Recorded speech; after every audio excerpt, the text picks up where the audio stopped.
वो दो ही लोग कहलाते हैं। एक जो जीवन का आधार देता है और दूसरा जो जीवन को संरक्षित करता है। तो हम जिनकी बात करने वाले हैं वो रोटी, कपड़ा और मकान, जो तीन मूलभूत प्राथमिक आवश्यकताएं हैं, उसके बाद की जो व्यवस्था होती है उसके बारे में बात करेंगे, जिसको हम लोग कहते हैं चिकित्सकीय व्यवस्था। और जब भी हम चिकित्सकीय व्यवस्था की बात करते हैं तो चिकित्सक का नाम आना लाजमी है, क्योंकि उनके बिना किसी भी रोग का उपचार संभव नहीं है।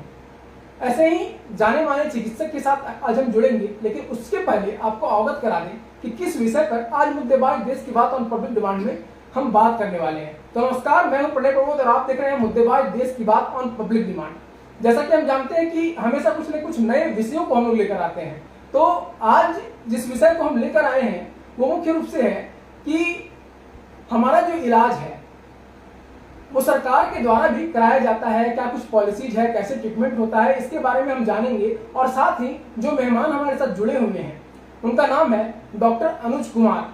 हम सबसे पहले उनसे उनके बारे में जानेंगे और फिर हम आगे बढ़ेंगे किस तरह की गवर्नमेंट पॉलिसीज खासकर झारखंड में भारत सरकार और गवर्नमेंट ऑफ झारखंड के माध्यम से लागू है और किस तरह से उसका लाभ मिल पा रहा है या फिर नहीं मिल पा रहा है, इन दोनों चीजों को लेकर। तो बहुत बहुत स्वागत है आपका डॉक्टर अनुज जी हमारे इस खास पेशकश मुद्देबाज देश की बात ऑन पब्लिक डिमांड में। तो हम सबसे पहले जानना चाहेंगे आप ही से आपके बारे में कि कैसे कैसे आपकी प्रारंभिक शिक्षा हुई और इसके अलावा कैसे आपने कदम आगे बढ़ाया।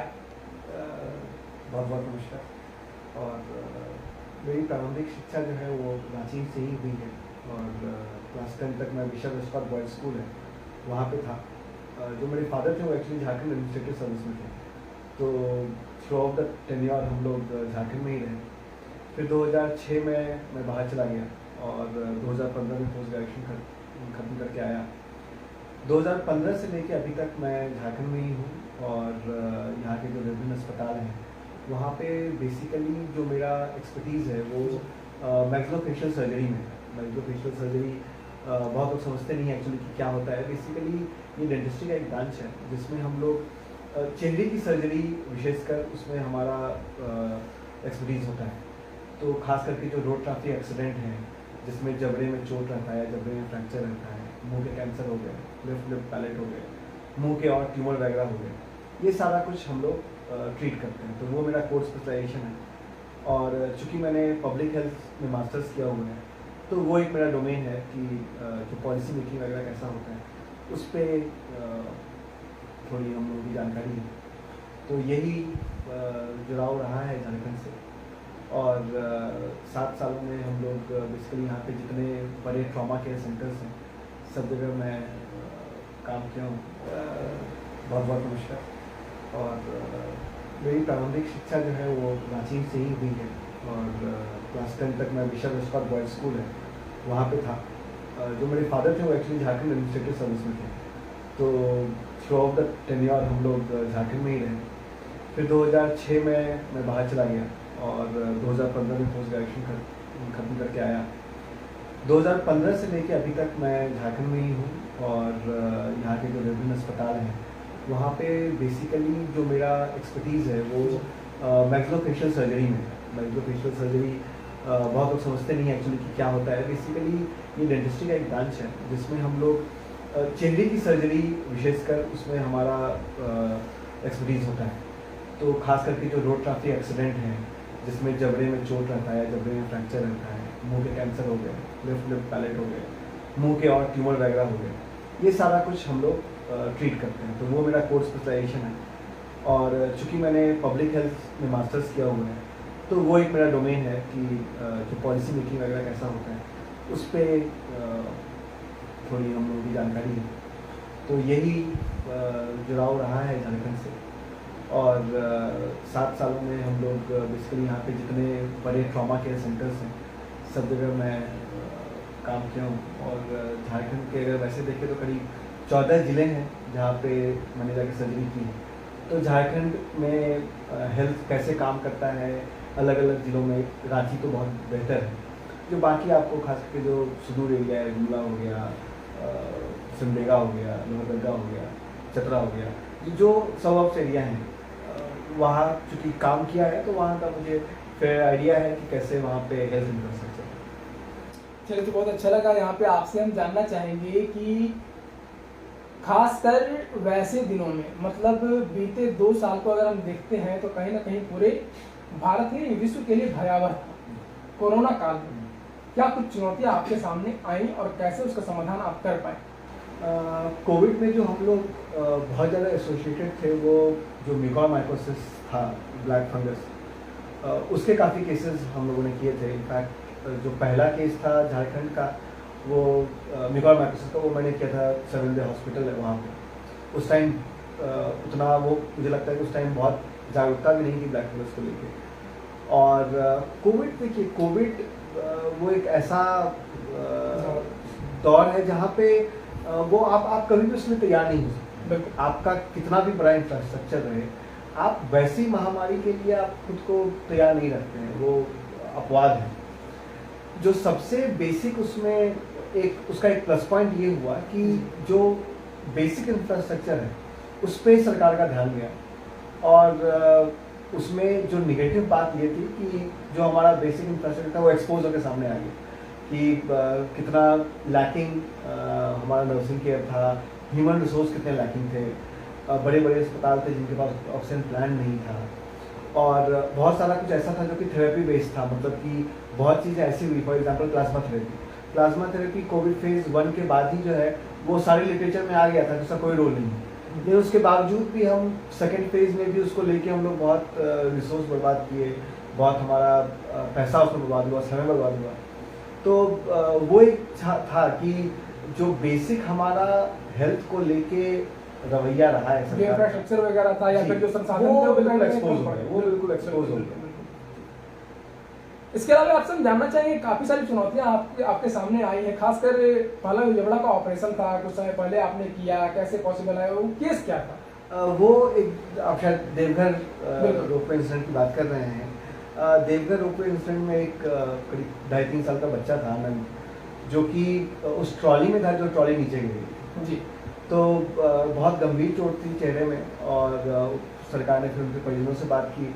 तो उन्होंने पहले सरकार ने मन बनाया था शायद कि दिल्ली लेके जाएंगे, बट फिर गवर्नमेंट की तरफ से मुझे कांटेक्ट हुआ था, जहाँ पर उन्होंने बोला कि आप कहाँ पे करना चाहेंगे। तो मैंने दूसरे अस्पताल का बोला था कि आप जहाँ पे सरकार चाहेगी वहाँ पे हम लोग कर लेंगे। तो वहाँ पे बच्चे को हमने मेडिका में किया था।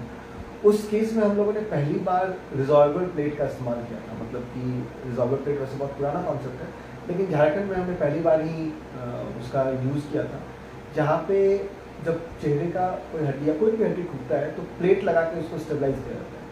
तो वो जो प्लेट होता है वो अंदर ही अंदर गलने वाला प्लेट, उसको हम लोगों ने यूज़ किया था वहाँ पे।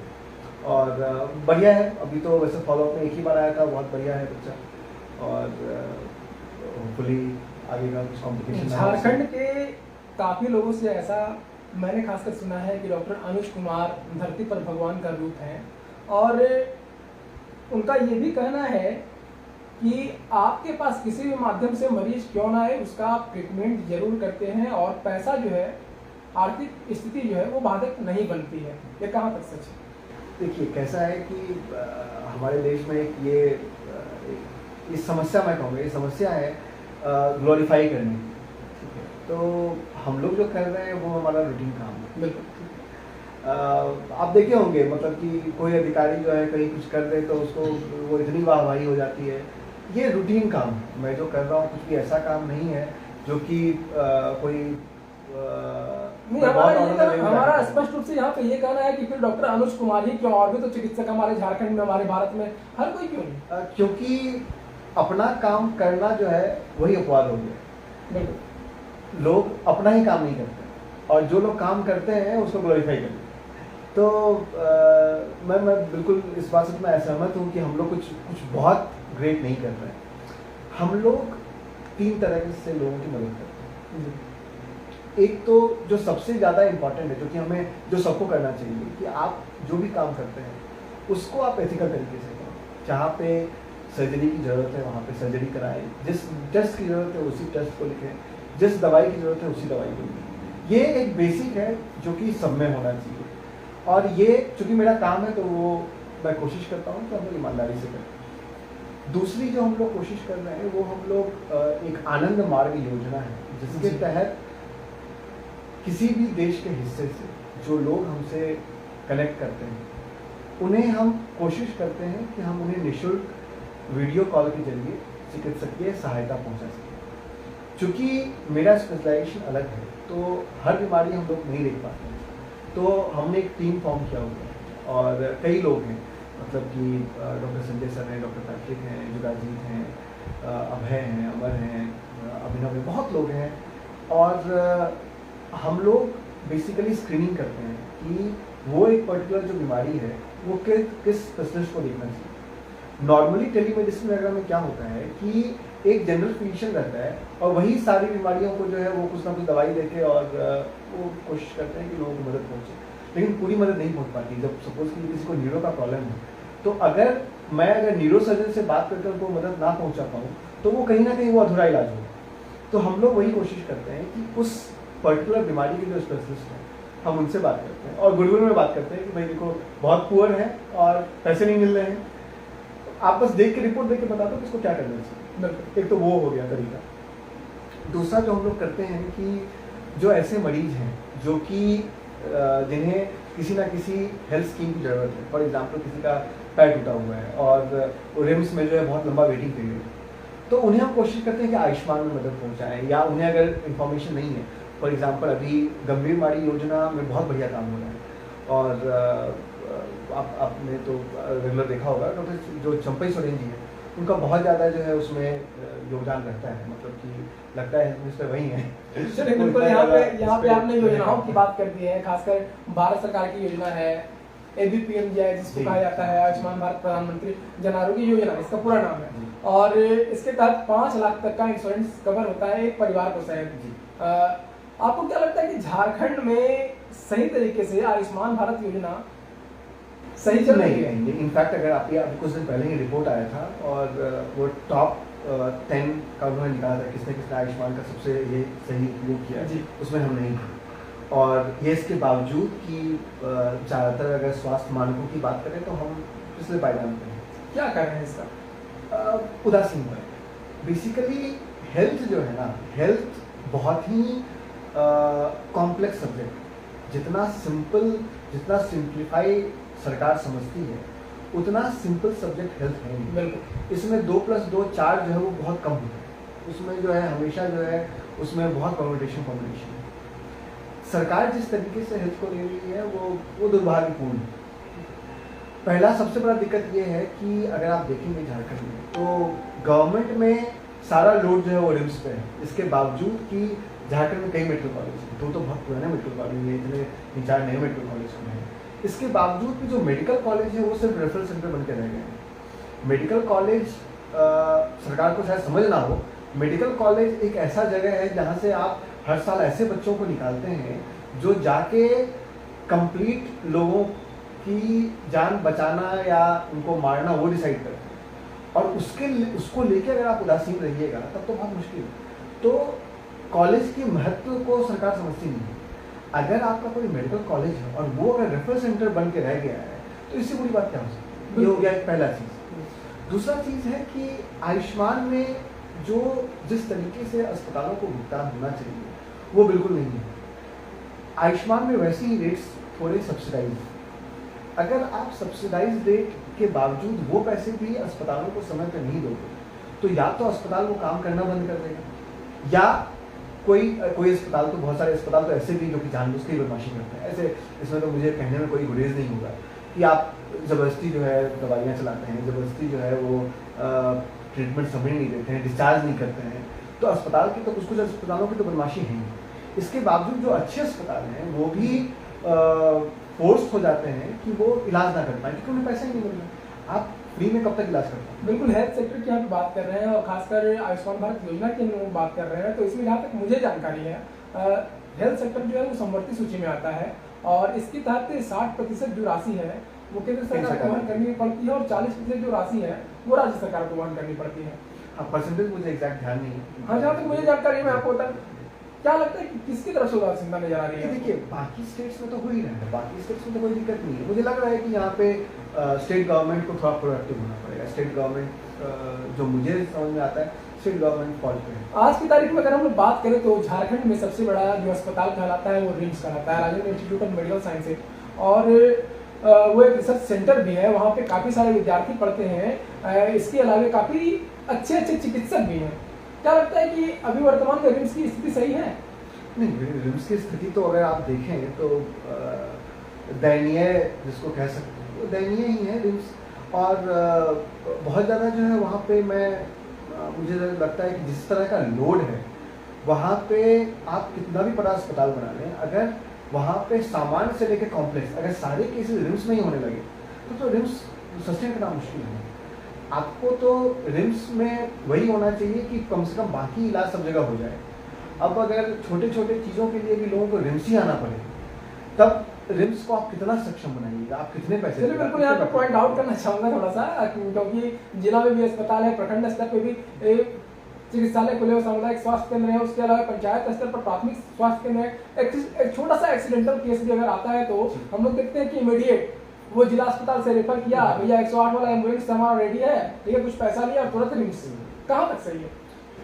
जी वही मैं बोल रहा हूँ कि जब तक आप प्राइमरी हेल्थ केयर को इम्पोर्टेंस नहीं देंगे। अच्छा देखिए, यहाँ पे सारा कुछ जो है ना, जैसे आयुष्मान है, आयुष्मान बेसिकली कभी भी क्वालिटी ऑफ हेल्थ को नहीं बढ़ाएगा, ठीक है। आयुष्मान एक आधार बन सकता है कुछ लोगों को मदद पहुंचाने के लिए।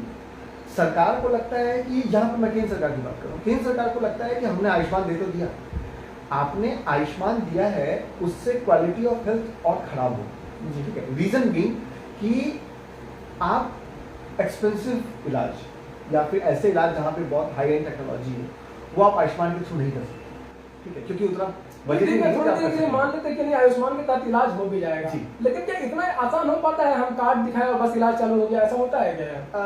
कुछ जगहों तो होता है, कई अस्पताल हैं जो कि बहुत अच्छा काम कर रहे हैं आयुष्मान में, और कुछ बहुत अच्छा काम कर रहे हैं। आयुष्मान मंगला में लाइफ केयर हॉस्पिटल है, मूरी में सिंहपुर नर्सिंग होम है जहाँ से मैंने देखा है, बहुत बढ़िया काफ़ी डेवलप हॉस्पिटल है जहाँ पे आयुष्मान में बहुत अच्छा काम करते हैं। लेखी में भी आयुष्मान में अच्छा काम करते हैं, तो उसमें दिक्कत नहीं है। मतलब कि अगर इसको थोड़ा फ्रेंडली और बनाया जाए, अगर पैसे का भुगतान एटलीस्ट थोड़ा समय पे करे तो अच्छा, इसमें ये सरकार कर सकती है कि सरकार ग्रेडिंग कर दे।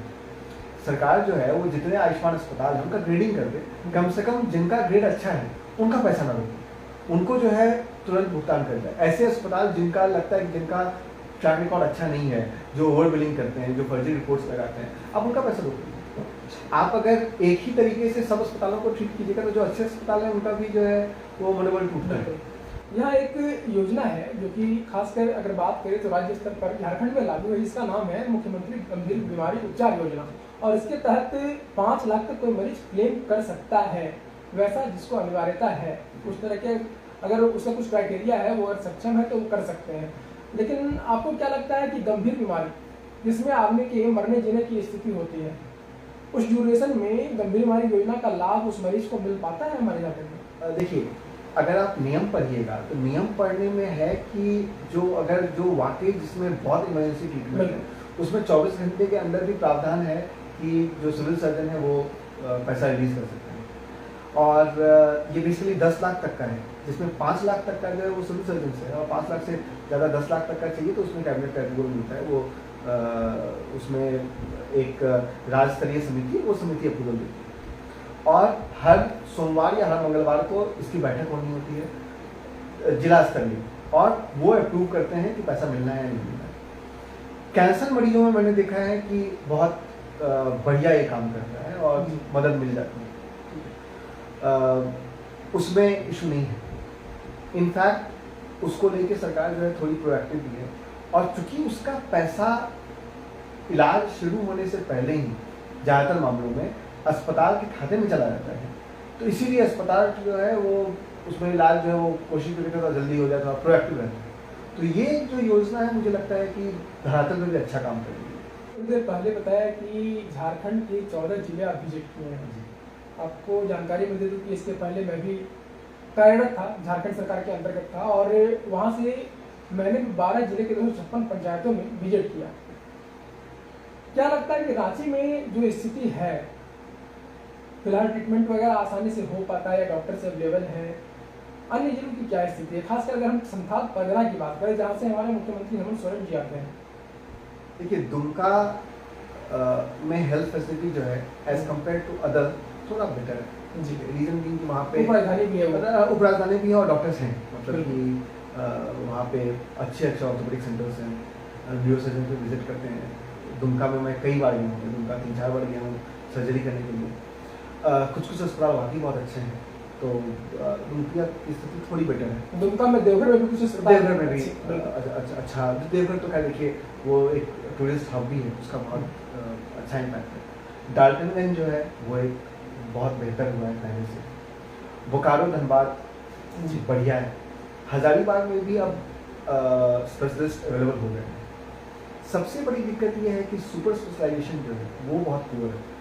तो जितने मेडिकल कॉलेज हैं जब तक वहाँ पे सुपर स्पेशलाइजेशन के फैकल्टीज नहीं रहेंगे तब तक जो है थोड़ा मुश्किल है। उसका एक तरीका यही है कि आप अगर जो आप सपोज करो आपके पास नहीं है वहाँ के लिए आप रिक्रूट करने के लिए नहीं है क्षमता, तो आप कम से कम जो रिम्स के सीनियर रेजिडेंट हैं आप अगर उनका नंबर बढ़ा के उनको रोटेशन वाइज वहाँ पे भेजोगे ऑपरेट करने के लिए और उन्हें बेसिकली सुविधा मुहैया करवाओगे, तो मुझे लगता है कि ये एक इम्पैक्ट क्रिएट कर सकते हैं। बाकी डिस्ट्रिक्ट्स का की जो हालत है वो बहुत बुरी है, खास करके खूंटी हो गया, सिमडेगा हो गया, लोहरदगा हो गया, चतरा हो गया, इनकी स्थिति जो है वो वाकई बहुत सरायकेला हो गया।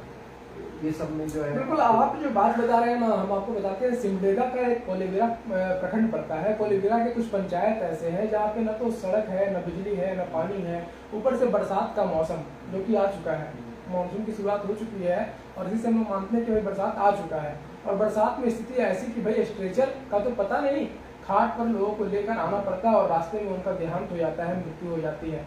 तो क्या उसे एक प्राणी का जीवन का कीमत नहीं है, ऐसा मान सकते हैं क्या? देखिए कीमत तो बिल्कुल है, सरकार की नजर नहीं है।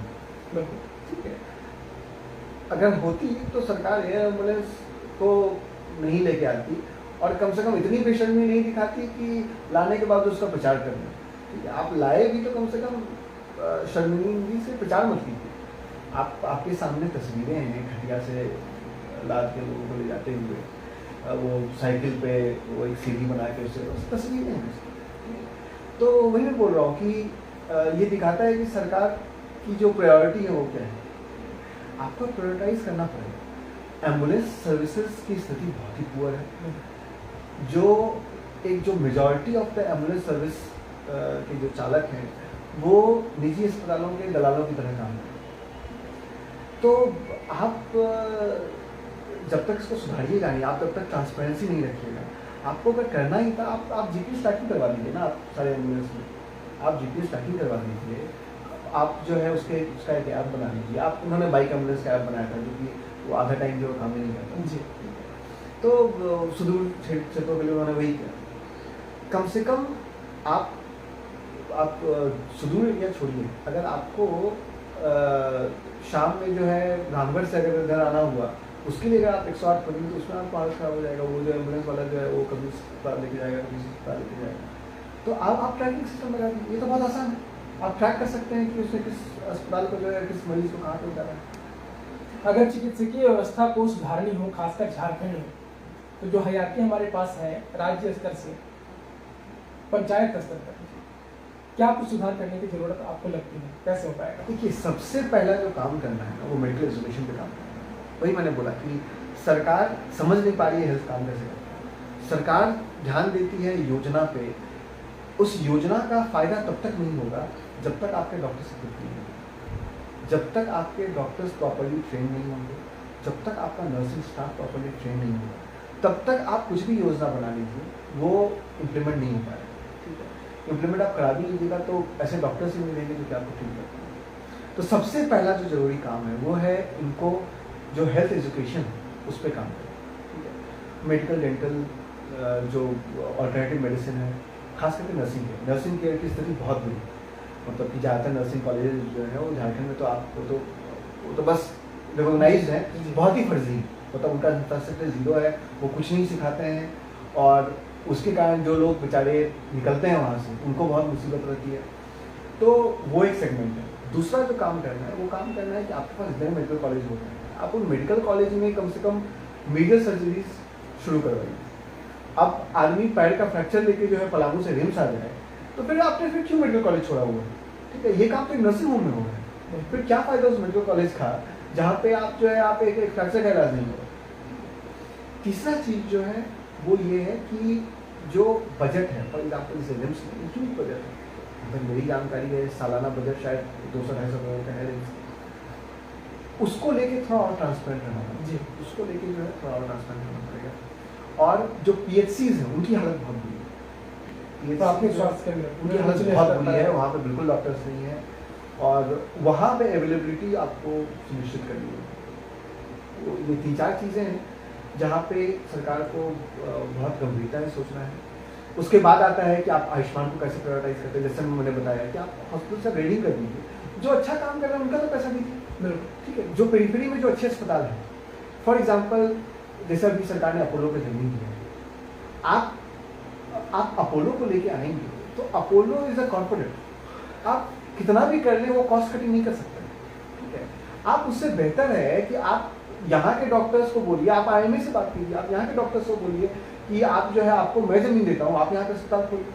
आप पलामू के डॉक्टर को बोलिए, पलामू में तो ज़मीन की कमी नहीं है, आप पलामू के डॉक्टर्स को बोलिए कि आपको जो है सरकार की सारी योजनाएं करनी होगी, ज़मीन हम देंगे। आपको क्यों चाहिए अपोलो?